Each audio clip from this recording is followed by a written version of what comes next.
첫 번째 경기 수원FC 대 전북현대 분석 시작해보겠습니다. 김은중 감독 체제의 수원FC는 3-4-3 포메이션을 바탕으로 점유율보다 직접적인 전진 패스를 우선시하는 스타일이며 루안과 안데르손이 전방에서 빠른 템포 전환을 주도하고 있으나 수비라인과 미드필더 간 간격 조정이 원활하지 않아 후방 전환 시 커버 범위에 문제가 생기고 있고, 특히 측면에서 이용이 나서고 있는 우측 풀백 라인은 기동성에서 밀리는 장면이 자주 발생하며 역습 시 전개 차단에 어려움을 겪고 있다. 거스 포옙 감독의 전북은 4-3-3 전형을 활용해 중원부터 압박을 강화하는 운영을 가져가고 있고, 전진우는 최근 박스 바깥에서의 드리블과 전방 침투, 크로스 타이밍에서 탁월한 움직임을 보여주고 있으며, 콤파뉴는 이를 연계받아 문전에서 마무리를 담당하고 있고, 김진규는 탈압박과 전개 템포 조절을 동시에 수행하며 상대 중원을 흔들어 놓는 동시에 후방에서 공을 운반하는 역할도 소화 중이다. 전북은 전진우와 김진규 중심으로 빠르고 정돈된 전개를 반복하며 기동력에서 밀리는 수원FC의 약점을 측면과 공간 침투를 통해 직접 공략할 수 있고, 경기 내내 체력과 압박 유지가 필요한 수원 입장에선 후반 들어 점점 흐름을 놓칠 가능성이 높고,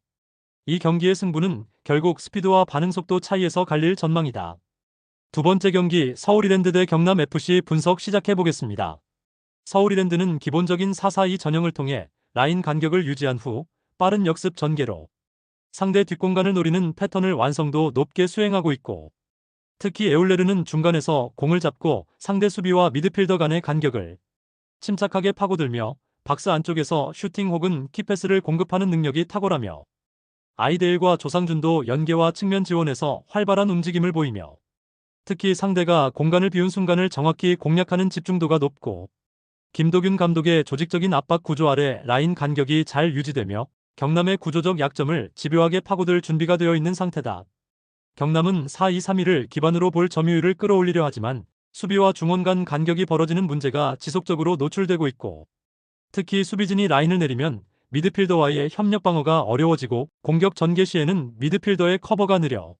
상대에게 이선 공간을 내주는 치명적인 허점을 반복 중이며,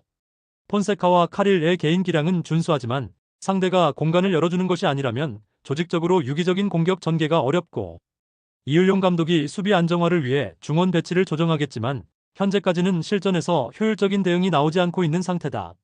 서울이랜드는 에울레르의 날카로운 침투와 빠른 전환 전개로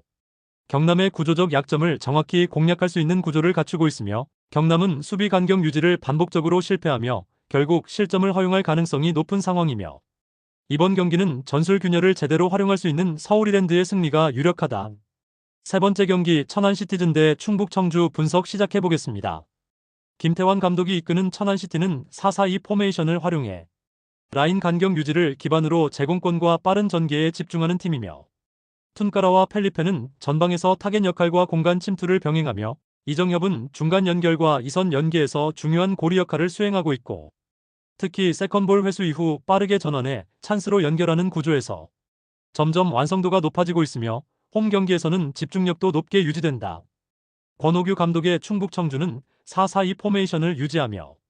전술적 안정성을 우선시하나 전체적인 템포와 압박 강도는 떨어지는 흐름이며, 서재원과 송창석은 왕성한 활동량을 기반으로 중원을 커버하지만 포백과 미드라인 간 간격 유지가 흔들리며 수비 전환 타이밍이 늦는 문제가 반복되고 있고, 측면 플레이도 단조로운 구조로 인해 공격 루트가 제한되며 전방으로의 전개가 매끄럽게 이어지지 않는 약점이 존재한다. 천안시티는 제공권과 전환 속도를 활용한 공격 구조가 잘 정돈되어 있으며, 충북 청주는 반격 대응과 간격 유지에서 여전히 구조적인 불안이 크고, 이번 경기는 전개 완성도와 조직력에서 앞선 천안시티가 우위를 확보할 가능성이 높은 매치업이며 홈 승리를 강하게 추천한다. 네 번째 경기 충남 아산 대 안산 그리너스 분석 시작해보겠습니다. 배성재 감독의 충남 아산은 4-2-3-1 포메이션을 바탕으로 중앙 밀집과 수비 안정화를 최우선으로 운영하는 전술 기조를 유지하고 있고, 강민규가 중원에서 볼 배급과 템포 조절을 맡고 있으며 한교원과 아담은 이선에서 간헐적으로 박스 안진입을 시도하지만 전체적으로 공격 템포와 패턴 다양성이 부족하여 득점 기대값이 낮은 흐름을 반복하고 있고, 수비적으로는 라인을 견고하게 유지하며 실점 억제 중심의 대응에 집중하고 있다. 이관우 감독이 이끄는 안산은 3-4-3 전형을 기반으로 역습 타이밍을 노리는 전개를 구사하지만 공격 흐름이 끊기는 장면이 자주 연출되고 있고 강수일과 사라이바는 빠른 발을 보유하고 있으나 연계와 마무리 연결 지점에서 효율이 떨어지며 라파의 전개 연결도 매끄럽지 못한 흐름을 보이고 있고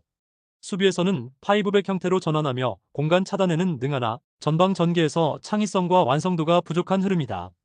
충남 아산과 안산은 모두 수비 간격 유지와 전술 응집력은 갖추고 있지만 공격 루트와 전개 완성도에서 명확한 제한을 드러내고 있고 이번 경기는 실점 억제 중심 흐름이 우세하며 무승부 시나리오가 가장 설득력 있는 선택지고 무승부를 주력으로 가져가길 추천한다. 다섯 번째 경기 부천FC 대 인천 유나이티드 분석 시작해보겠습니다. 이영민 감독 체제의 부천은 3-4-3 포메이션을 기반으로 탄탄한 수비 라인을 바탕으로 빠른 측면 전개와 세컨볼 전환에서 강한 전술적 응집력을 보여주는 팀이며 공민현은 박스 안에서의 위치 선점과 제공권 싸움에서 안정감을 주며 갈레고와 바사니는 양측면에서 속도감 있는 침투와 컷백 플레이를 통해 박스 근처에서 득점 기회를 창출하고 있고 특히 수비 이후 반격으로 전환되는 타이밍과 템포 조율 능력이 안정적인 흐름을 형성하고 있다. 윤정환 감독이 이끄는 인천은 4-4-2 포메이션을 유지하며 무고사, 제르소 중심의 전방 파괴력은 존재하나 수비 시 포백과 미드필더 간 거리 조절 실패가 빈번하게 나타나는 흐름이며 센터백 김건희와 박경섭 조합은 속도와 커버 타이밍에서 불안감을 드러내고 있으며 측면 윙어들의 복귀 속도도 늦어 전체적으로 역습 차단이 어려운 구조적 약점을 노출하고 있고 공격 전개 시에도 길어진 템포로 인해 수비 간격이 벌어지는 패턴이 반복되고 있다. 부천은 세컨볼 회수, 제공권 활용, 측면 돌파 등 모든 공격 루트에서 실전 대응력이 뛰어난 전술 구조를 갖춘 팀이며 반면 인천은 수비 전환 지연과 뒷공간 커버 실패가 반복되며 결정적인 약점이 쉽게 드러나는 흐름이며 이번 경기는 부천이 경기 흐름을 확실히 쥐고 승리를 가져갈 가능성이 높다.